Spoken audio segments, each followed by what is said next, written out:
To the left-hand side for Vieira, who'll play it through to Gabriel Jesus, who's in here for Arsenal. Gabriel Jesus to finish it off. Oh, what a way to do it! Gabriel Jesus seals the points for Arsenal. He's back, and he's back with a bang. Into the penalty area it goes. Gabriel's header, and it's into the back of the net. Arsenal take an early lead through Gabriel. You're listening to the Chronicles of a Gooner, the daily Arsenal podcast with me, Harry Symeou. Hey everybody, how's it going? Welcome back to another episode of the Chronicles of a Gooner with me, your host, Harry Symeou. Hope you're all having a great Tuesday. The sun is shining here in London. I went to pick up my son from school this afternoon in a t-shirt. That is what I expect in May. Not this rain and wind and cold that we've had to deal with over the last few weeks. And I cannot tell you how much of a difference it makes to my mood. I'm in a bloody good mood today. I've been thinking loads about the weekend's game, and we'll preview that obviously at length a little bit later on in the week. But I'm just in such a good place with Arsenal right now that I just feel like, you know, we're moving forward every single year. There's confidence, there's belief, there's a togetherness, there's a unity. I feel invested. And yeah, I'm kind of, I'm not going to say I'm resigned to finishing second, because you can't be when you're in it with a couple of games to go. But I've almost made my peace with the fact that whatever happens between now and the end of the season, there's been so many positives again to take away that I'm not going to be happy if we don't win it, but I'm going to be able to kind of put my feet up in the summer knowing that we had a really, really good season, and I'll be excited for what's to come in the following campaign. Big hello to everybody joining us in the live chat. We've got loads and loads to get through on this episode. We're live at 5 UK time. But remember, if you are joining us from somewhere else in the world where the time doesn't quite work for you, you can go back on our YouTube channel and watch this, or you can listen to the audio as well, which is available on all your favorite podcast stores. Say a few hellos. I want to say a big thank you as well for all the really kind messages that I've been receiving throughout the day. We put out a channel/podcast, depending on what platform you listen to us from, update a little bit earlier on today about where we're going with the show. Some big changes. The podcast is no longer going to be on the 90 Min Football Network. I'm going it alone, as they say. But we're still going to work really closely with 90 Min. There's still going to be plenty of collaboration, I'm sure. But I just wanted to let you guys know that that's what's happening. It means that I can do things a little bit differently. It means that I can dedicate a lot more time to this podcast without having other responsibilities. And that then maybe throwing the routine off a little bit. Look, I'm not going to sit here and lie to you and say that I'm going to be live at the same time every single day for the next year. Like, things come up, shit happens. That's the reality. And we will, of course, make every effort to stick with that time as much as possible. But from time to time, you will get a pre-recorded episode at that time, just so I can kind of keep that going. But, you know, the nature of my job, it's just the way it is. It's very fluid. Things change sometimes at the last minute. And so I just want to manage expectations a little bit on that. Thank you to everybody who's come over to the Patreon page. You can sign up to the Patreon page for free, by the way, if you prefer to do that for now. See how it goes. The link is in the description below. If you go over to the Patreon page, you'll be able to see the stuff that I'm going to be posting there over the next few months. And as I mentioned on the update a little bit earlier on, everything that we do for patrons over the summer is going to be open to everybody. And then you can decide over a period of time whether or not you feel like you want to be subscribed to access that extra content. Or even if you just want to support the book, because there's so many of you that message me constantly and say, Harry, like, I just want to support the pod, and you know, that's what I'm doing it for. And I really, really do appreciate that, and thank you all for your continued support. Let's say some hellos in the live chat. Who have we got with us this evening? We've got Crypto, we've got Afsar, Adair is with us. We got Gunner329, Chris, Rowan is with us, Steve, Sam, Roger, Stephen, Moss is with us, Prince Will. We got North London Forever, who says, Harry, please champion for Arsenal to buy Viktor Gyökeres. He's a bargain at 85 million. And maybe we could do a part exchange involving Smith Rowe and Eddie. Imagine Viktor Gyökeres and Timber next season. Prolific. And that is from Steve, AFC TV. So we're going to talk Viktor Gyökeres because he's dropped a big hint about his future. We're also going to touch on Kai Havertz again because he's won an award, which is worth discussing. We're also going to do a little bit of Manchester United and David Moyes. Should they just hook up again? Probably makes a bit of sense, doesn't it? We're also going to take loads of your questions from the live chat as well. Really, really looking forward to getting into all of those. Let's begin then with the Viktor Gyökeres chat. So why has this come to the fore again?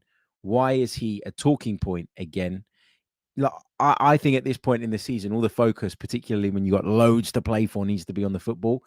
And I'm very reluctant to get sucked into the kind of world of transfer rumors and conversations and discussions this early on in the calendar. But when things like this happen, or when comments like this are made with regards to a player that you know your club are admiring, but you also know that a lot of the fans would be advocates for us signing him, then you've got to do it, haven't you? So we'll talk Viktor Gyökeres. What exactly is the deal here? So Viktor Gyökeres has been talking about his future. Now, of course, Sporting won the Primera Liga title again under Ruben Amorim, and there's a lot of noise around his future too, although it seems like Ruben Amorim might well just stay at Sporting a little bit longer. We know that he went on a trip to meet West Ham United, which again we'll touch on maybe a little bit later when we do this West Ham United section. It's not a West Ham podcast, but I think when there's big stories in the Premier League, we should touch on them. We should get into them.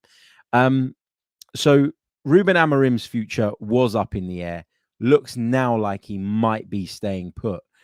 But then, given all of that and taking into consideration the fact that it was very public knowledge, you know, he spoke about it himself, that he went to meet West Ham United. Why wouldn't the players be looking at things in the same way? You know, it's not one rule for the manager and one rule for the players. It's got to be consistent across the board, right? So where I've struggled with this Gyökeres story a little bit is that I've read some comments earlier today online from people saying actually him suggesting or hinting that he might be off in the summer is actually bang out of order, and it shouldn't happen, shouldn't be allowed to happen. And he should be punished as a result of that. But when your manager's been doing it, you don't really have a leg to stand on as a football club. If you're saying Ruben Amorim has done so many great things for Sporting that we'll kind of let him off the hook, even though we know he's been speaking to other clubs and we know that, you know, he's been going off and having those conversations. But we're going to come down on Viktor Gyökeres, who didn't say anything anywhere near as clear as what Ruben Amorim was saying. So some of the reaction to these comments from Viktor Gyökeres, I think, has been a little bit over the top. I'm going to read you what Viktor Gyökeres said, and it's up to you guys to kind of tell me what you think about it. So the 25-year-old striker, who, of course, started playing his football. Bear with me. Hold on. I've got an ad coming up that I can't get rid of. What the hell is that? Never seen those on transfermarkt.com before. Hold on a second. Okay, that should be loading now. So Viktor Gyökeres, who, of course, begun his career in Sweden, spent some time, obviously, in English football as well. Had a brief period of time at Brighton, spent some time out on loan with Swansea City.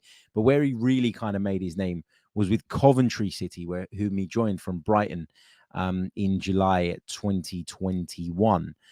He joined them for 1.2 million euros, so less than £1 million. But he made a massive, massive impact at Coventry City and earned a 21 million euro move from Coventry City to Sporting. Now, that is quite the jump, right? To go from a championship side to one of the biggest sides in Portugal.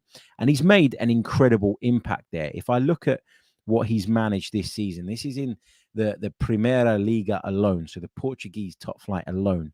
You're talking about someone that's managed 27 goals and 9 assists in 31 appearances. So he's participated in 39% of Sporting's goals. He's played 95% of their total minutes in the league, and he's been in the starting 11 94% of the time. The reason I talk about the amount of minutes and sort of the regularity with which he finds himself in the starting lineup is because I look at some of the other players that we've been linked with.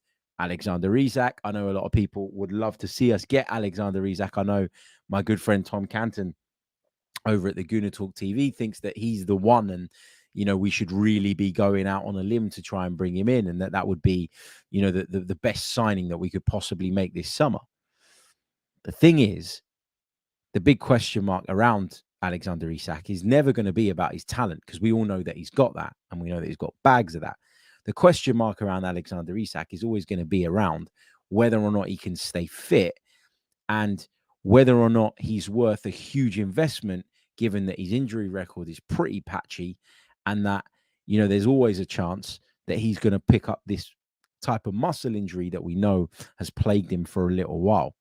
The reason I highlighted how many minutes Viktor Gyökeres has played and all the rest of it is because I don't think this is an issue that you would have with this guy. I think this is a player that is clearly very robust. To thrive in the championship, you need to be that first and foremost. And he's gone to Portugal. And physically, he's probably found it a lot easier. But the goals haven't dried up. He hasn't wilted under the weight of expectation at a bigger football club where there is an expectance that you're going to produce week in, week out.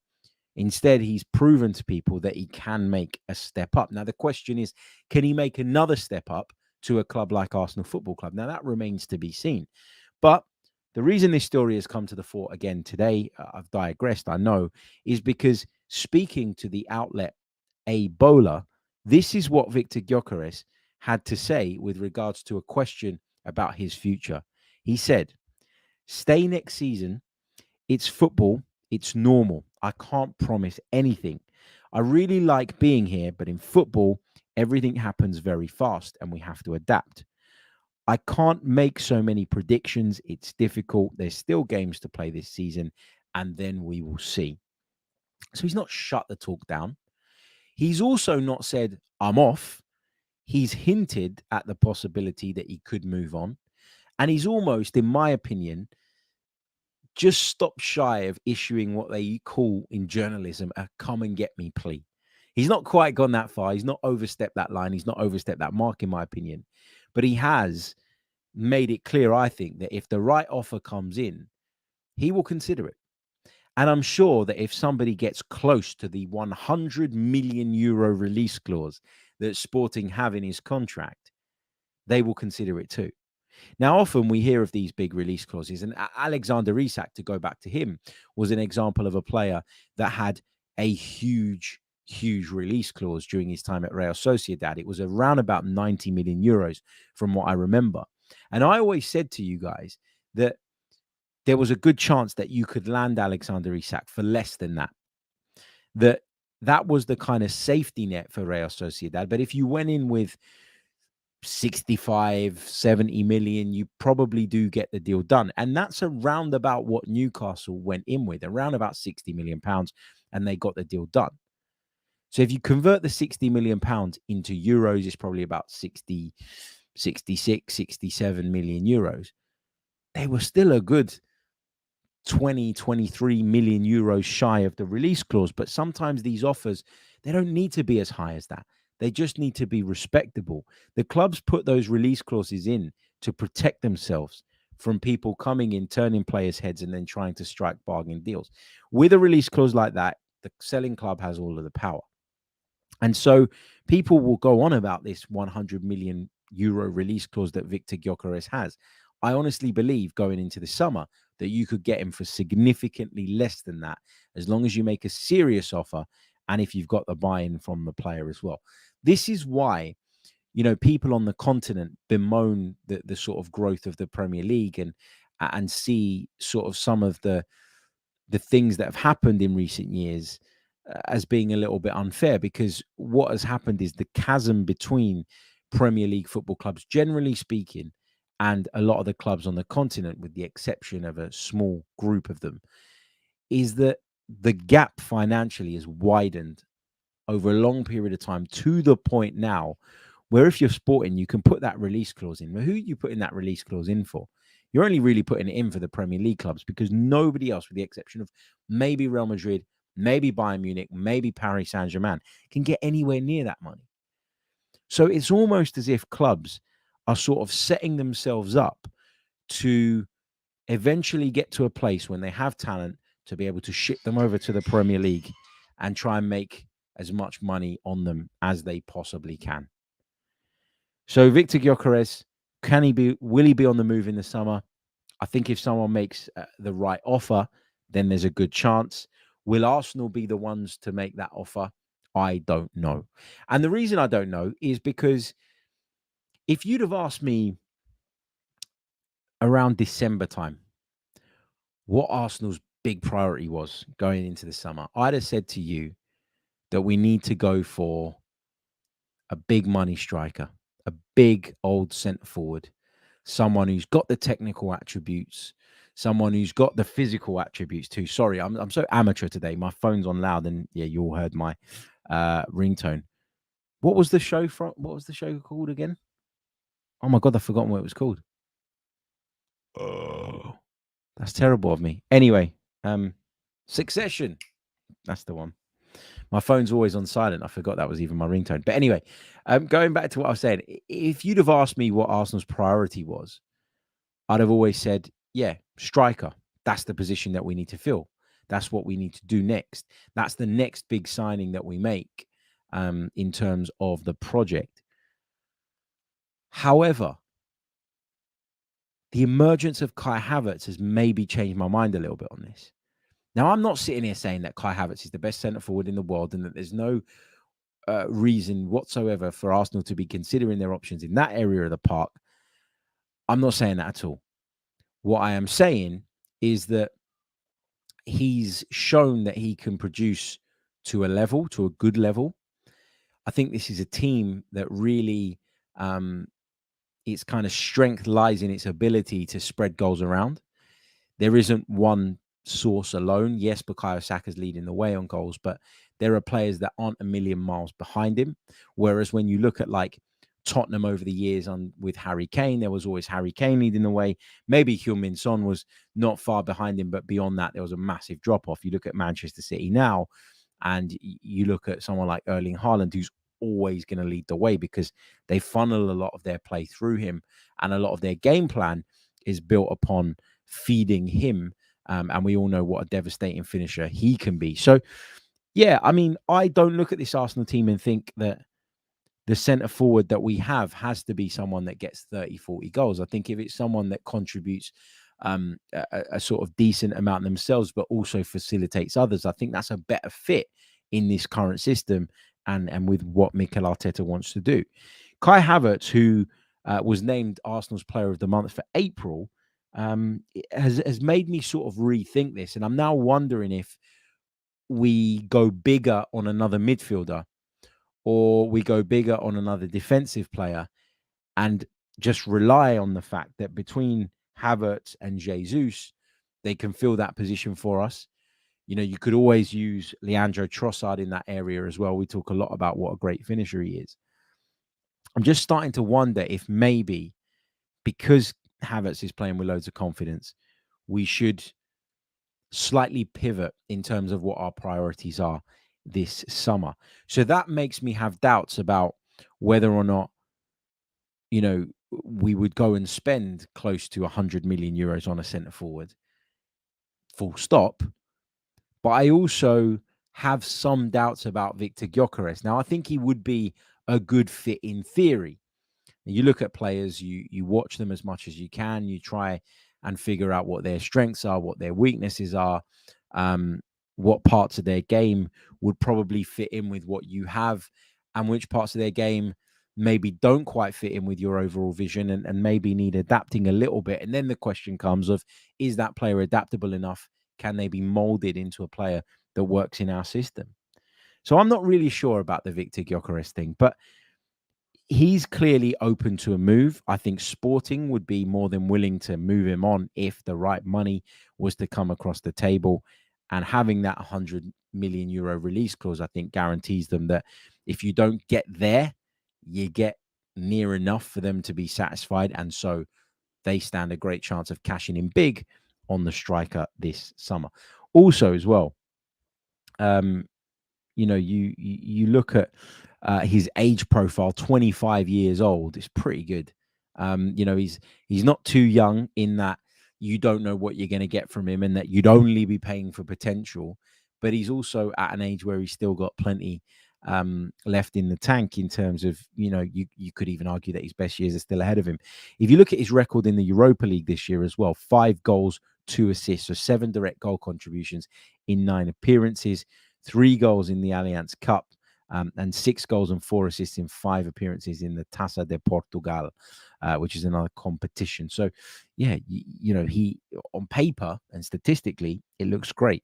Let me know your thoughts on Viktor Gyökeres, and I'll take some of those right after this very short pause. Don't go anywhere.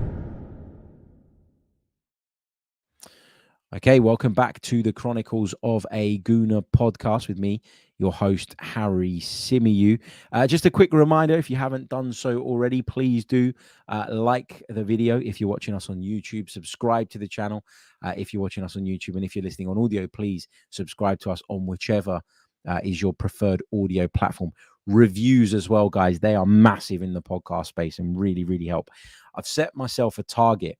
By the end of the summer, I want us to try and get to 1,000 podcast reviews on Spotify, and I want us to get to 500 on Apple Podcasts. So if you could, please leave us a review. It literally takes 5 seconds. You don't even have to comment. You can just hit 5 stars, and I'll be delighted with that. So, any support there would be much, much appreciated. I've talked about on the podcast update today how else you can support me, but for me, likes and subscribers, it's not all about numbers, but they really bloody do help in this space. So if you could do that, I'd be very, very grateful. Okay, we've touched on Viktor Gyökeres. We've talked Kai Havertz a little bit. I just want to talk. Sorry, let me go to those comments. I almost forgot. I almost got carried away talking about other things. But let me see what you guys have been saying on the Viktor Gyökeres stuff. Steve Stone says, our starting 11 is as good as anyone's, in my opinion, but our bench still needs work. Steven says, why not get them both if doable? Play Jesus as Saka's backup and use Havertz as Odegaard backup and Zinni at the 8, Harry.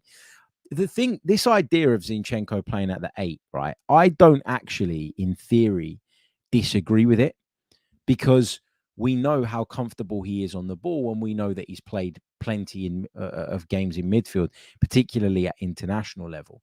But Mikel Arteta has never done this. Like, he's just not interested in the idea of Zinchenko playing in midfield whatsoever. I know he does play in midfield when he plays, but obviously his default position and his position that he has to revert back into when we're not with the ball is in left back, in the left back area. So my point still stands, but you know what I'm trying to say? Like, I get it. In theory, it makes sense, but I just don't see it happening because Mikel has never really gone for that, has he? What else have we got? The Lonesome Gunner says, we cannot afford to go down the road of we have Kai, so we don't need to buy a forward. He's done well, but he's not clinical enough. Also, if he doesn't play, his replacement isn't good enough. Yeah, I mean, I'm not suggesting that we shouldn't get a forward at all. What I was kind of getting at, and maybe I should have been clearer in my communication of this, is that I think we could go out and get a 30, 40 million pound centre forward that becomes a part of the rotation, that brings us a very specific skill set that's maybe a little bit different to what we already have, so that we can shake it up and we can vary things up when we need to.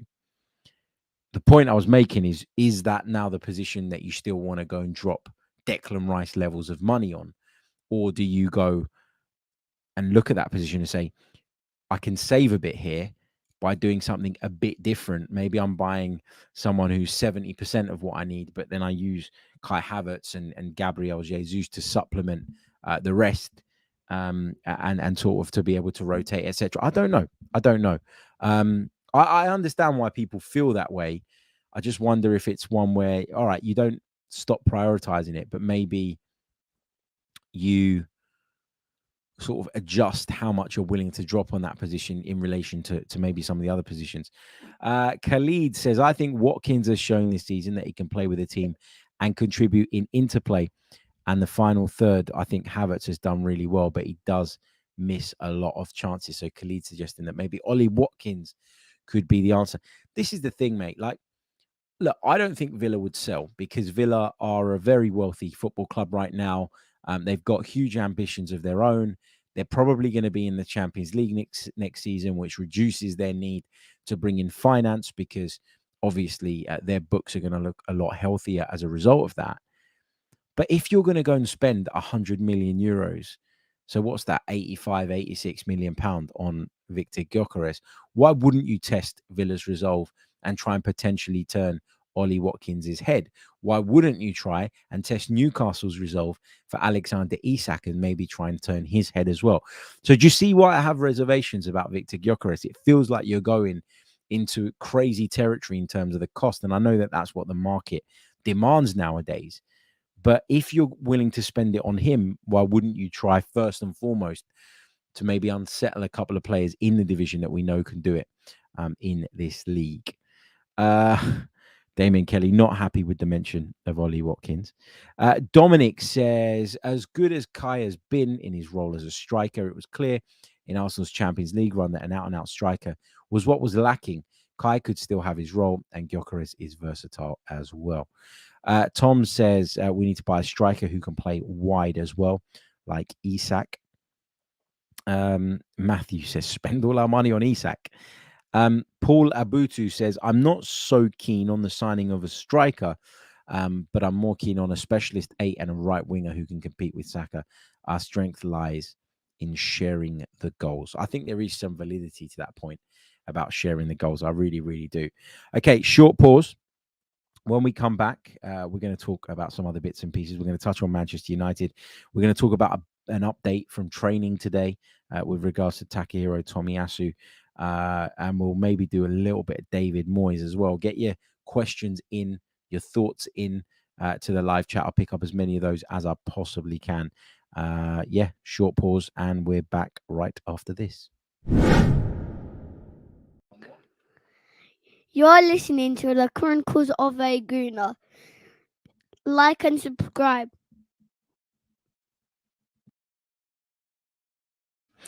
You heard the man. Like and subscribe if you're watching us on YouTube.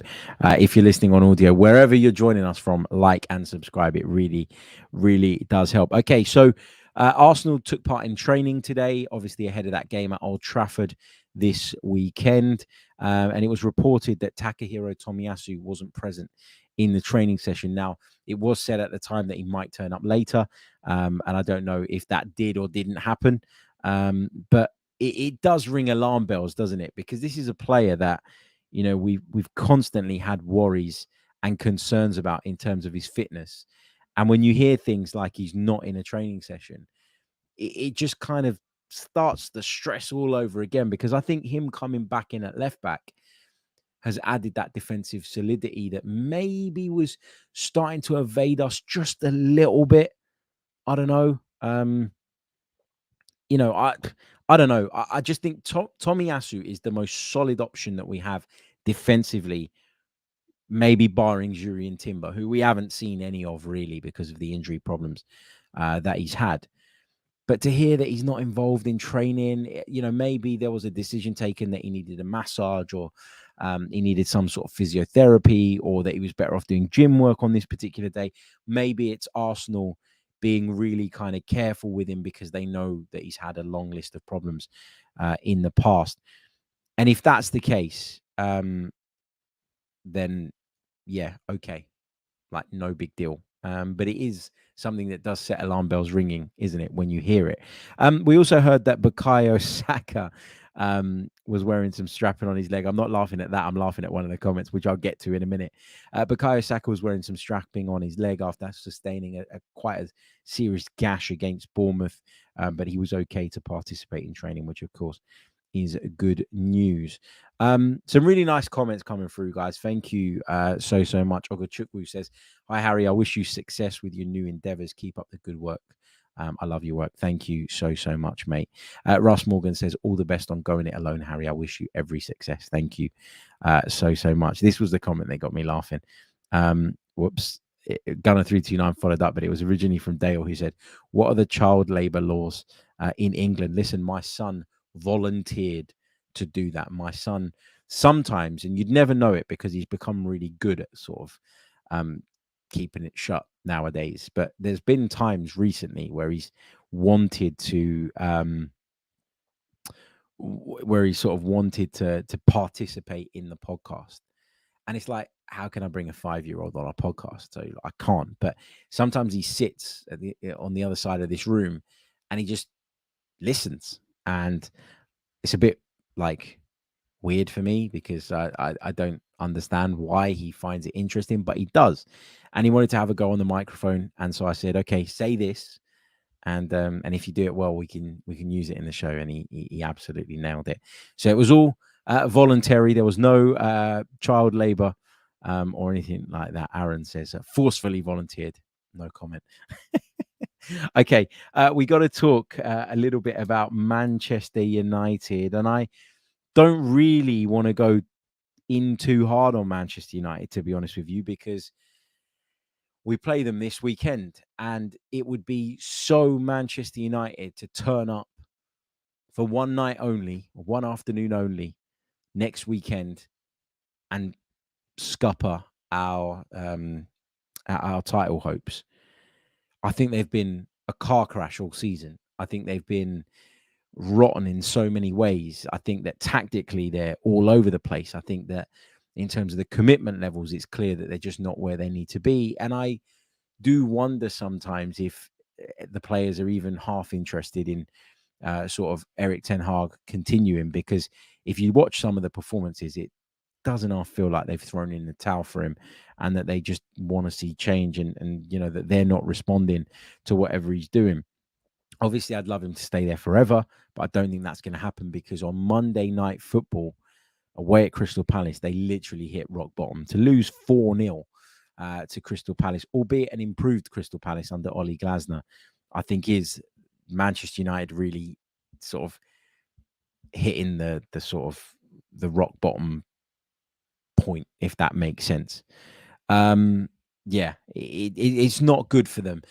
I think this was the game in which people stopped trying to defend Casemiro, and I know that he was playing out of position, but he was dreadful at centre-back, and not because he was getting caught out of position in terms of, you know, maybe him not understanding where he needs to be or lacking pace because he's a player that's in the sort of twilight of his career maybe. These were basic errors from someone who played defensive midfield in a Real Madrid side that won the Champions League 5 times. He should know better, and he was just way off the level. Andre Onana as well. He's probably going to have the game of his life now at the weekend because I'm saying this, but he is so poor. Like, he is really, really poor, Andre Onana. So many shots, sort of come his way, and I just think to myself, why haven't you saved that? And then he has the tendency to pull off a world-beating save, and you're sitting there thinking, well, how did you concede the one prior? I just can't get my head around him. He's a goalkeeper that is just so unreliable. And I always think that in goalkeepers, reliability is everything. You know, it really, really is.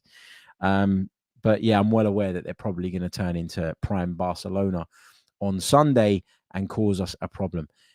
I almost feel like if we don't turn up and beat them now, we never bloody will. We haven't got a great record at Old Trafford. We'll explore all of that in a lot more detail later on in the week. But watching them last night, you're sitting there thinking, yeah, you know what? We could beat these even at their own place. But then you get this extra fear and anxiety that kicks in, because you think to yourself, what if we don't beat them?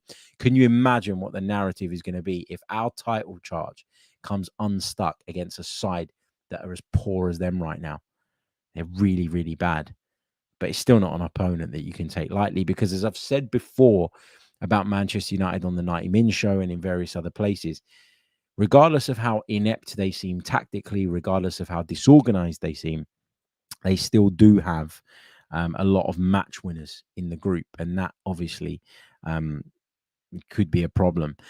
Moving on, we're going to come back to some Arsenal-related stories in a minute. I'm going to talk Pedro Neto. I'm going to talk Gabriel Jesus before we dive into your questions. But we got to address the David Moyes saga, if you like. It's been quite clear for a little while that a lot of West Ham supporters have wanted him gone. They're not satisfied with, the style of football. I would say mainly, I think his league finishes have been okay. They've had some great European campaigns as well. And this is a guy, remember, that won West Ham United their first trophy in, I think, 41 years or whatever it was, something like that. So, I think he's done a fantastic job overall. There's no doubt about that. But I'm also reluctant to kind of really go in on the West Ham fans and say, oh, they're disrespectful and, they demand too much, when in actual fact, I have no idea what it's like to watch that football every single week. And if a set of supporters say that something's really bad, you probably should take their word for it. But yeah, when you zoom out, you wonder why everybody's been so desperate to get David Moyes out. What I thought was, I don't want to say poor or classless or anything like that, but I'll say far from ideal, is the fact that West Ham have been holding talks with other managers, Ruben Amorim, Julian Lopetegui, and these talks have come out in terms of being leaked in the media. And all the while, David Moyes has been saying, guys, I'm going to make my decision at the end of the season. We're going to sit down and talk at the end of the season. I think West Ham had to do a better job of protecting against that happening, out of respect for David Moyes, who has done a lot for that football club, not just in one spell, but in a couple of spells.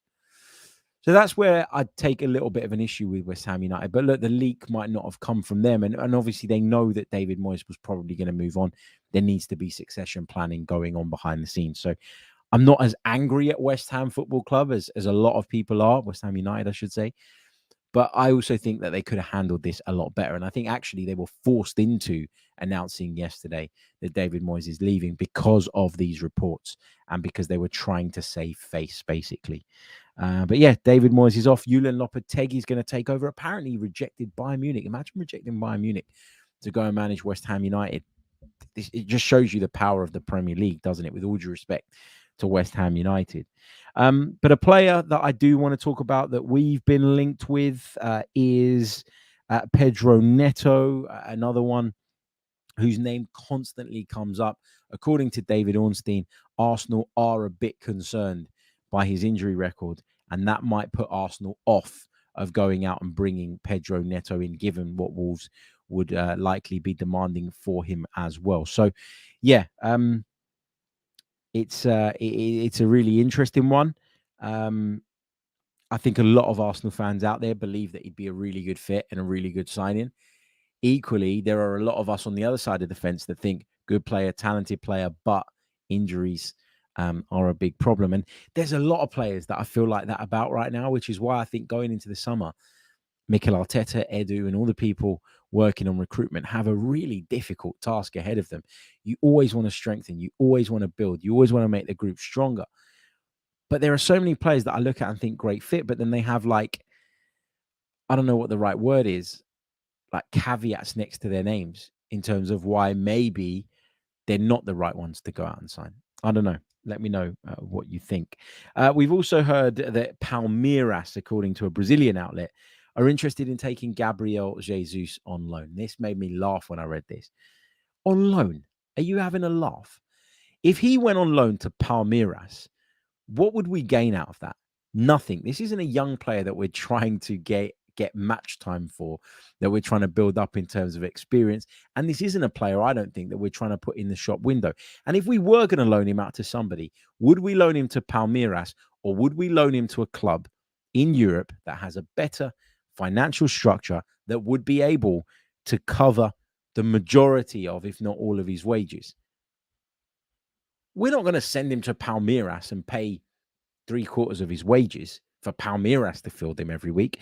Gabriel Jesus is one of those players, as we discussed last week, that falls into the category for me right now of someone I like, someone I would keep, but if the right money was offered, someone I'd also consider selling. A loan deal is not something I consider. I'm not even interested in that in the slightest, and I'm sure Arsenal wouldn't be either. So that is one of those reports that you can pick up and you can put it straight in the bin. In other news, we got to talk about the fact that Fulham's players have been pictured in training flying kites. Willian, Muniz, and Pereira have all been flying kites on the training ground, showing that they're relaxed ahead of the Manchester City game this weekend, the game that a lot of us are hoping will be the one that City drop points in, or is it further proof that they're on the beach and we've got no hope of them stopping City at the weekend? I don't know. Make of that what you will. I do want to spend some time now on you guys' questions.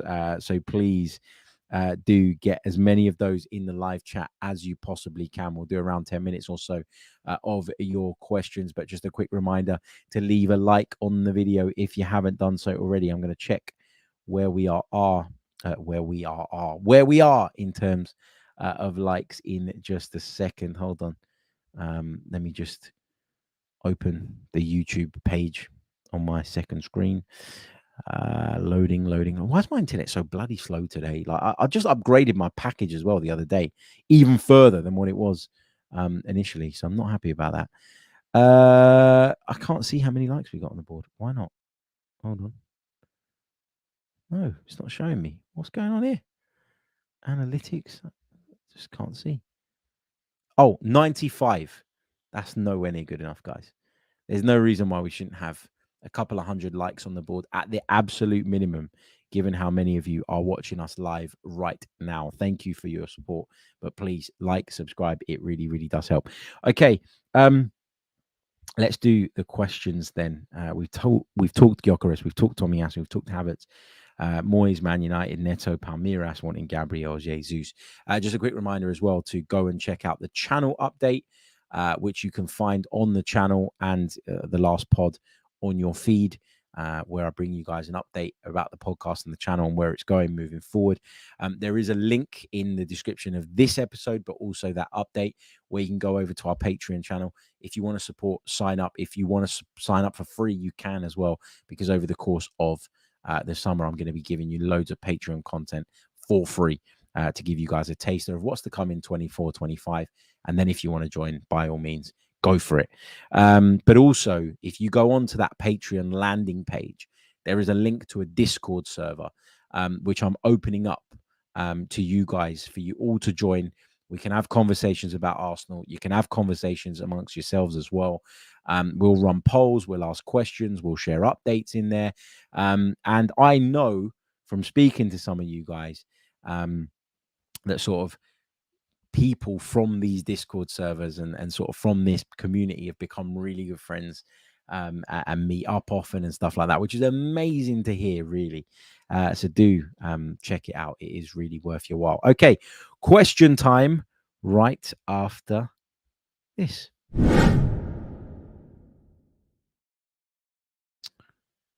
Okay, what have we got in the live chat box? Why is my laptop so slow today? What is going on? My chat box is frozen. Oh, no, it hasn't. Here, we're back. Okay. CEO Amaru says, Harry, is this West Ham fan TV? No, but I want to touch on the big stories in the Premier League. We've always done a bit of that here because I think some of them are too big to ignore. Gunner329 says, question, do you think Havertz can become more clinical? He's still relatively young and has great movement, which is half the battle. I'm not expecting him to become Haaland, but significant improvement. You want to see significant improvement? Yeah, look, I mean, I think with Kai Havertz, a lot of it is confidence. I really, really do believe that. I think we get or we see a lot of players like that in the modern game. Players that when it's going their way, they seem unstoppable, but when it's not, they can kind of go into their shell a little bit. And I think a lot of that is down to personality. And listen, you can't change someone's personality. You can make them more resilient by sort of coaching them in the right way. And I think experiences and then the fact that maybe when they go through a dip, they're able to come out the other side, builds their own kind of resilience internally to, you know, bad patches and poor periods, etc., etc. Do I think Kai Havertz can get better? Yeah, because I think the confidence thing is the biggest thing with him. I don't think it's about technical ability, really. I think we can all agree that he's got that. And I think even prior to his signing, people were all saying, no, he's got that. Like, don't worry about that. It's whether he can impose himself and make himself stand out in our team. That was the question. And the other big question was, what position was he going to play in? Now, where you have to give Kai Havertz a lot of praise is that when he came into the side, he was asked initially to play in midfield. And I think that when Mikel Arteta brought him in, he brought him in with a view to utilising him both at centre forward, but also in that left 8 position in certain games when that maybe felt like the right thing to do, where maybe we could get away with playing Rice or Partey as the lone 6 and being a little bit more forward thinking and front footed. The problem is that, he ended up almost getting stuck in that position because of the problems that we had in midfield, i.e. Thomas Partey being unavailable. And then you got to the point where if you took Kai Havertz out of that midfield, left Declan Rice in there and played maybe, I don't know, Fabio Vieira or Emile Smith-Rowe, you were taking a lot of physicality out of our midfield and you were then asking Declan Rice to produce and provide all of that, whilst the likes of Vieira, who's a bit slight, Emile Smith-Rowe, who has bulked up a bit but still isn't at the level where I'd call him physically imposing, you'd almost be putting Declan Rice in a much more difficult position. And I think a big part of the reason that Mikel Arteta persisted with Havertz in that left 8 position, even when it wasn't working amazingly. Now, it wasn't bad, but it wasn't working amazingly. We were talking about how maybe we weren't creative enough with him in there, etc., etc. But I really do think the physical side of it was the big reason that Mikel Arteta persisted with that for as long as he did. And I've just brought up Kai Havertz's appearances in the Premier League this season for Arsenal. And if I count the first 7, they were all in midfield. He played against Manchester City at centre forward when he came on for 15 minutes. Then he went back into that midfield. Then he played every other time in midfield up until the 4th of February. Now, Kai Havertz had only scored 4 goals for Arsenal, one of them of which was that penalty that we gave him at Bournemouth to kind of get him off the mark. But he'd only scored 4 goals for Arsenal prior to that switch. And since that switch in February, where he's played predominantly at centre forward, he has dropped back into midfield on a few occasions. And when he's not started games, he's come on as a sub and played in the midfield. But he's then scored 1, 2, 3, 4, 5, 6, 7, 8 goals. So he scored double the amount of goals since moving to centre forward. Makes sense, right? You move from centre midfield to centre forward, you're going to get more opportunities, you're going to get more goals. But I think the fact that it's double, given the freedom and license that he had to get forward, even when he was playing as the left 8, shows quite clearly that Kai Havertz's best position is at centre forward. I think that Kai Havertz gives you stuff at centre forward that Gabriel Jesus can't. He gives you an option to go long because of his frame and his physical presence. As tenacious and as hardworking as Gabriel Jesus is, he doesn't give you that. The other thing with Kai Havertz is his work rate. It is incredible because there are not many players that can drop deep, can go left, can go right, can do all of the work outside of the penalty area, but can still find themselves or make sure that they get themselves into the 6-yard box when it really matters, when the ball's going to come across, and turning crosses the way he does. So I've been massively impressed with him. Is there room for improvement? Yes. But will Kai Havertz ever be clinical enough for people to kind of never bring up the topic or subject of maybe potentially bringing in another centre forward? I don't think he will be. But I think it's one of those situations where you know what you're getting and you've got to decide whether you prefer the benefits that he brings you off the ball and all the other stuff that he brings to the team, or if you would prefer someone who's maybe less involved in the game, generally speaking, but who's maybe a little bit more clinical in front of goal. If your wingers are clinical, like Saka, like Trossard, and both of them are, you would have to say, then you can get away with it. But will Kai Havertz ever be that clinical finisher? Not for me. Not for me. But I now know what Kai Havertz is all about, and I don't judge him solely on that. I'll judge him on the other things that he brings to the team. I think it's really important to do that. This is a good question. This is a life question from Ojadek. Harry, how do you make a 2-month-old baby fall asleep? I'm losing my mind here. Mate, been there, done that. Normally pass them over to my wife was the answer for me.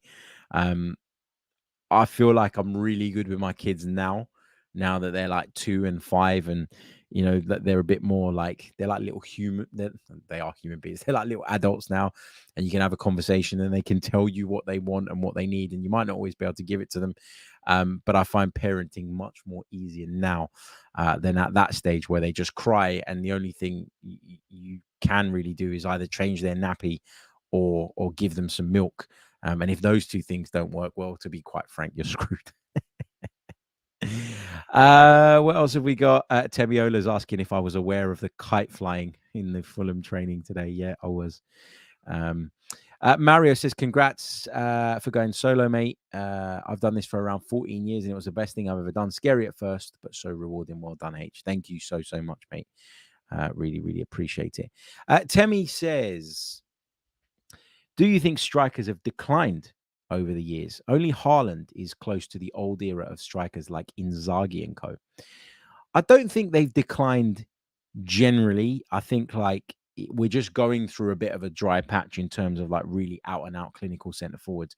I think the more and more we see system managers flourishing, managers who are really meticulous, and sort of the less we see of the Carlo Ancelotti type, if you like, where it is kind of a bit like, this is our structure, but you know what, go out there and do your thing.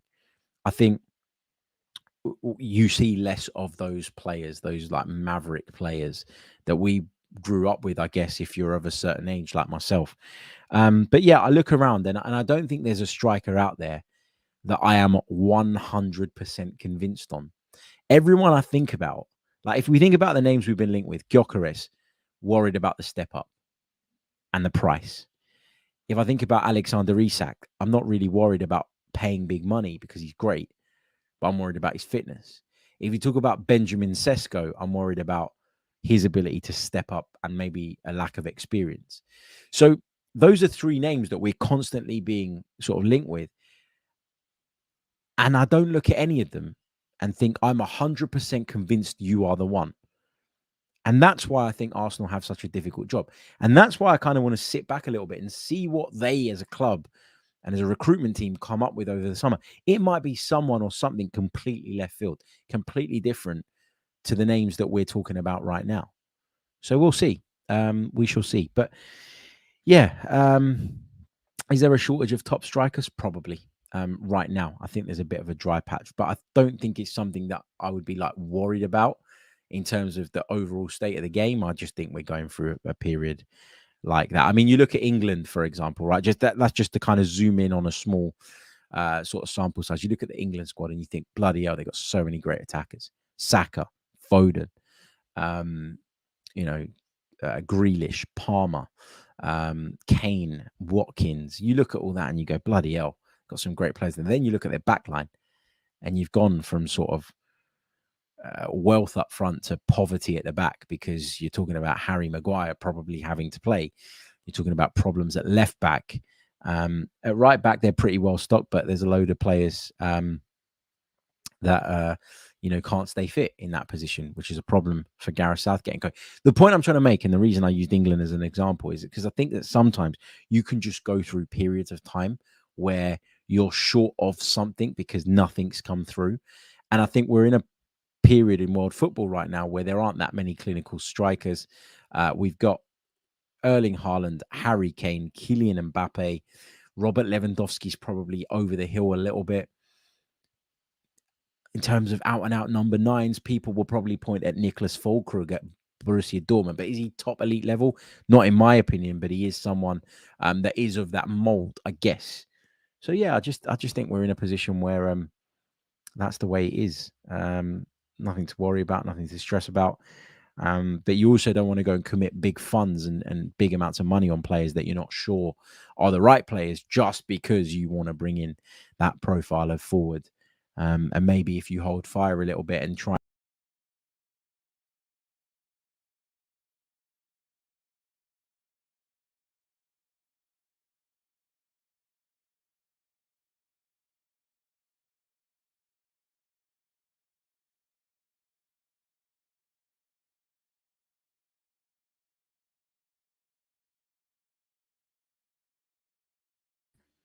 What on earth happened there? Even my camera's gone off. Oh, no. Hold on. Here we go. There we go. We're back. Sorry about that. I have no idea what happened there. Yeah, just all cut out. Bloody live streaming. But yeah, the point I was making was that if you can potentially deal with the issue at centre forward in a sort of in another way, i.e. get creative when you're thinking and maybe use two players instead of spending big on one, that can sometimes make the difference, and that can buy you the time that you need to then make sure that when the right player comes along, you're in a position to be able to make that deal happen. Okay, I'm going to leave it there. Afsar says, not paid the bills. Oh, bloody hell. Hacker says someone else had the same issues with the software today. Literally, it just went bang. And the page just refreshed all by itself, which signed me out or locked me out. Managed to get back in nice and quickly, at least. But thank you for your patience. Remember, check out the channel update. Like the video if you haven't done so already. Subscribe to the channel if you're brand spanking new. And I'll be back tomorrow with more on the Chronicles of a Gooner. Mike Stavrew's back tomorrow. He is joining me for a very special show. Can't wait for that. I'll catch you all soon. Until the next one, take care. Goodbye.